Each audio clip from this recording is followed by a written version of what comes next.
Welcome back. I'm Calvin Statue Fanatic here with another review, and today we're going to take a look at my second Court of the Dead piece. This is a figure of death, one of the central characters, if not the central character in the Court of the Dead. But before we get started with the statue, we'll take a look at the box to see how that looked and what the artwork and that type of stuff looked like on the box.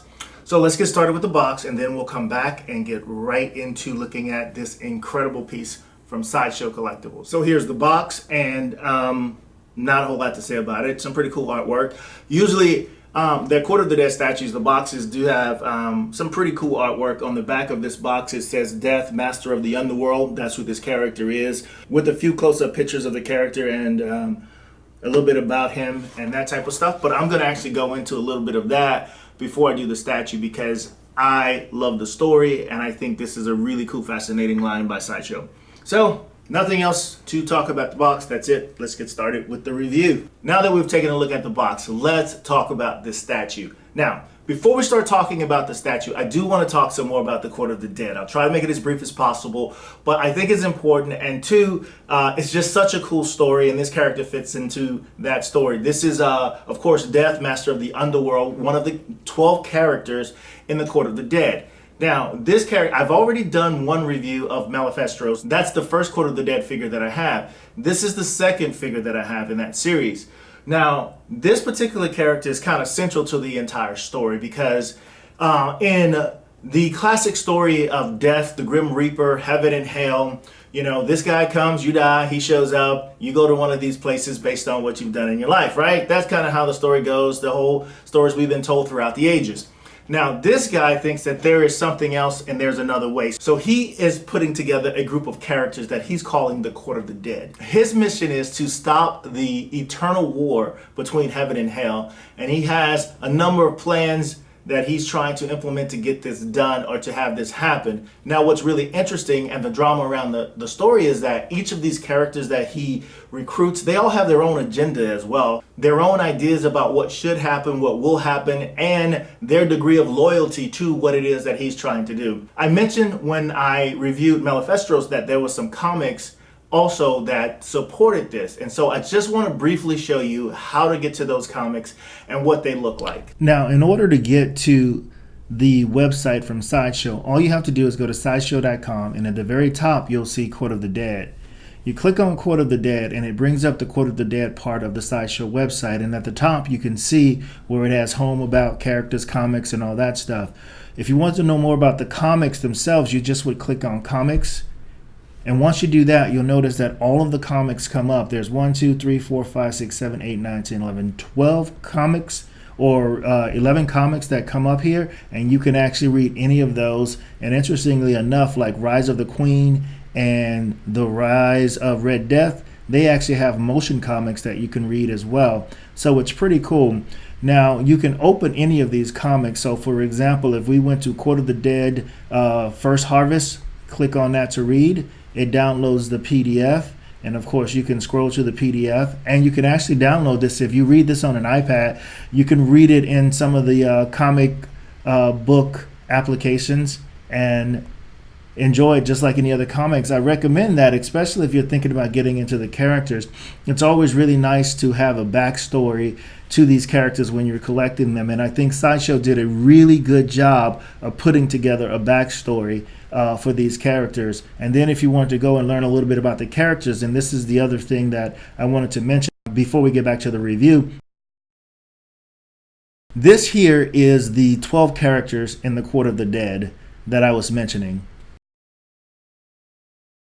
Here you have the Underworld united, which is Death, Shard, and Malefestro. Now the other characters are divided into different fashions, like Bone, Flesh, and Spirit. All of these characters are also the characters that I mentioned that he's assembling for his Court of the Dead. But again, they all have their own agendas, and you name it. And these characters I think are very interesting. I'm really interested in to continue collecting pieces from this court. From this line, I've missed out on a few of them, so the prices are kind of up there on those, and I'll look at getting those later. But I think you guys would really enjoy this, especially if you like this type of undead, underworld type stuff. I just wanted to share a little bit about the line that they're doing, the supporting material that goes with this line, And I think it's much easier for collectors to collect something that they can identify with. And it's a very cool story if you're into this type of thing, the underworld, the other world, and that type of stuff. So enough about that. So let's get started with the review of this character. Now, one of the things that I start off with, which is the dimensions of the character. This character is pretty tall. From the bottom of the base all the way to the top of Death's sickle here, Reaper, if you will, he is actually 30 inches tall, which is quite tall. And of course, that's not going to fit into any, like DTOF unless you take a shelf off it. I'm not even sure it'll fit because of the way his arm is extended. Like I said, 30 inches tall. Now, if you take a look at him from this angle and you go from where his finger is pointing out to the base over here, he's 17 inches wide, long, depending on however you want to look at that. And then if you were to go here and you would just go from the edge of the base to the edge of the base here, because there's nothing that actually sticks out of the base, he's about 12 inches wide or long, again, depending on how you looked at that. So it is a pretty substantial figure in terms of size. Now let's get into the actual figure itself. First off, I'm going to say that I love it. It's a beautiful piece, very, very beautiful piece. And if we start with the head sculpt of this guy, the detail on this is just sick. This actually comes off. It comes with two heads. It comes with two pieces that you can interchange out. And so this is one of the face pieces that he comes with. This is the one that I like the most, that has the teeth and all of the skulls that are in here. It has almost like the way that the Predator's head look at the top here, with that look like brain or something there. But it's really cool. The detail is just enormous. And as I looked at this, I was just really amazed at how well it was painted. The paint job is just fantastic on it. And then the same thing when you look at his jawline, his mouth, his teeth here, and his ears. I mean, it looks just fantastic. The wrinkles on his neck, he looks like Death, if you will. It just looks really cool. You turn it all way around here. On the back of it, he has this hood that can come off, if you will. But underneath the hood, you can see this helmet that has, it looks leather, and there's stitching on the helmet that looks really cool as well. Really nice piece here. And I'll take off this piece real quick, and I'll put the other one on so that you can see some of the detail in that as well. What's also interesting about this face piece is that Sideshow is producing 3 other helmets that goes with this statue that you can display. They'll have their own small base that you have with each of the helmets, or you can take them and use them as the face piece and use that here on this particular character. It's $150. I think it's $150 for all 3 of those if you got it. It's also a very, very low edition run for the statue. It's only 500 pieces of this that were made. Now, as we go down his body here, his chest, you can see his inner tier, what looks like ribs and all kinds of, kind of gross stuff there. Some of it looks like is in the shape of a skull. Looks really cool.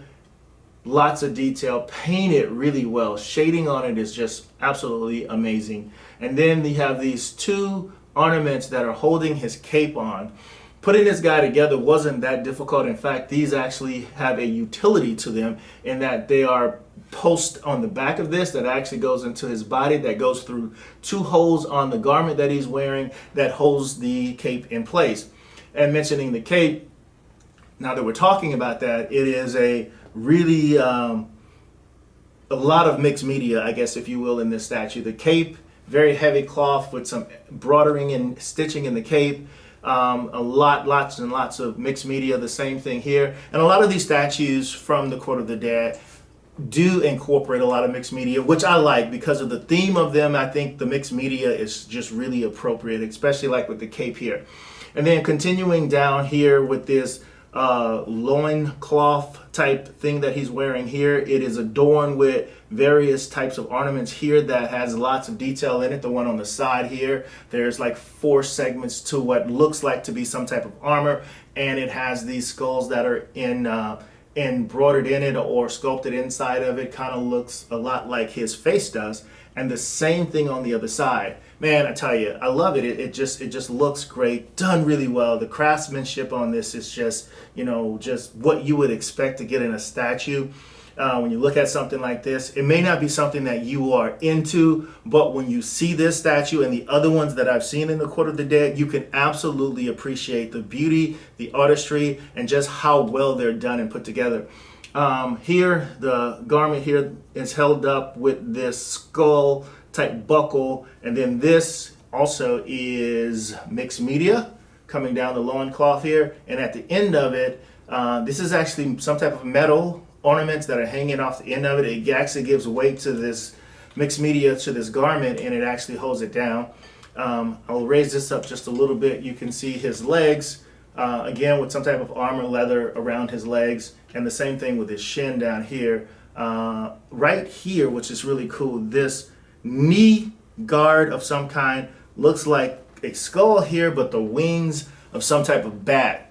There's a lot of cool features on here. And we've gone down here. We're going to go back up just for a little bit, and we're going to talk a little bit about his arm. Here he has this gauntlet on his arm that has these leather-looking straps that give the appearance of holding it down on his arm. And then if you look at his hands here, there is a ton of detail. He has these decrepit, old-type hands with the fingernails, and he looks like death, like I said before.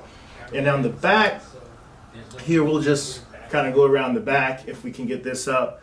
They didn't skip, even though it's being hidden by the cape, just tons of detail, very well sculpted. His leg armor sculpted really well. His shoes with this pointed skull-like thing on the edge of his shoes looks fantastic as well. He's holding this staff in his hand, or this reaper, if you will. And what was interesting, I was a little nervous about putting this on because this is part of the statue, the bottom part. This top part actually fits in. It went in well, but this is the part that scared me. It is really, really heavy, and I didn't think that the peg that it fits into the top here was long enough or strong enough to hold it because it was so heavy. It feels like pewter or some type of metal. It doesn't feel like it's sculpted from resin because it stays cold. But when I put like a magnet to it or something, it did not stick. So I'm not sure what type of alloy or material that is, but it's pretty cool. As far as the overall sculpt and design of this piece, man, this is just really, really awesome piece. Love it a lot. Now, when it comes to the paint application, nailed it. I'm looking and didn't find any issues with paint whatsoever with the statue and the figure itself. And with that, let's go down to the base and take a look at some of the really cool detail that's in this base. Now, it looks like he's standing in some type of fountain, round fountain, but in it you see this translucent, light passes through it, it's kind of green, but what it gives you the appearance or the thought of is that he's standing on all of these souls. You can see this misty green thing, support that he's standing on that's lifting him out of this well, if you will, but you can see all these skulls that are sculpted inside of it that look really freaking awesome. And then you can see here where this side of it is broken off and the souls and that mist is spilling out here. And then around the outside of the cave, this stone fountain or whatever it is, I'm not sure, but that's what it looks like to me. You can see these mummified type characters that adorn the fountain all the way around, as well as these really small ones here. And I'll give this a once around again so you can kind of see what I'm talking about in terms of how well it's made. Also, this hoodie thing has this little metal thing on the end of it. I like it. It looks really cool. On it, it has a little skull. It almost looks like the things that are here. So it looks really cool. Love this. Now, before I end this, I do want to talk about one more thing of the Court of the Dead and the history of the Court of the Dead, or a little overview about the Court of the Dead. And that is this book that you may have seen sitting here. This is called Court of the Dead, The Chronicles of the Underworld. And this is a really cool book that it's almost like an encyclopedia of these characters and what they're about. It's on Sideshow's website.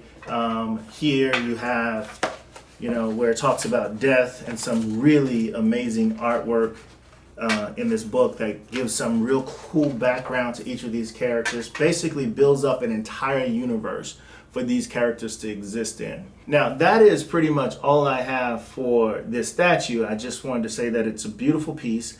I would love to give you some critiques of it that would say, hey, this is what I didn't like about it as well. There's not a whole lot I don't like. If I were to say anything about the statues, especially ones like this when it comes to Sideshow, putting them together, you usually cannot do it without watching the unboxing video that Sideshow puts up. Because the way that this cape and these things fit together, it is not a puzzle that you just readily will figure out.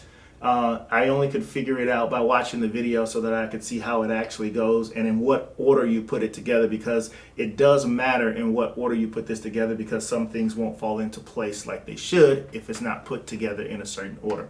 Now that concludes my review of Death, Master of the Underworld. This is Sideshow's Court of the Dead figure that I think is definitely worth picking up if you're a fan of these characters. I thought I would only get one, which was Malefisto, and then I ended up getting this one, and now I want Siren. So I think I might be on that bandwagon of collecting these guys. But if you want to stay on top of some of the latest in the world of collecting, unboxing, the latest in the pop world, please stay tuned to mcecentral.com or over at MCE's YouTube channel, where you will see some really, really cool things. We've got What's Popping with Seth, like I said. We also have that Geek Show, which airs every Monday night live at 8 p.m. Central Eastern Time, so make sure you check out that. We've got a new member that has joined our team, Ariel. She's freaking amazing. So I'll look forward to seeing you guys there. And until next time, my friends, peace.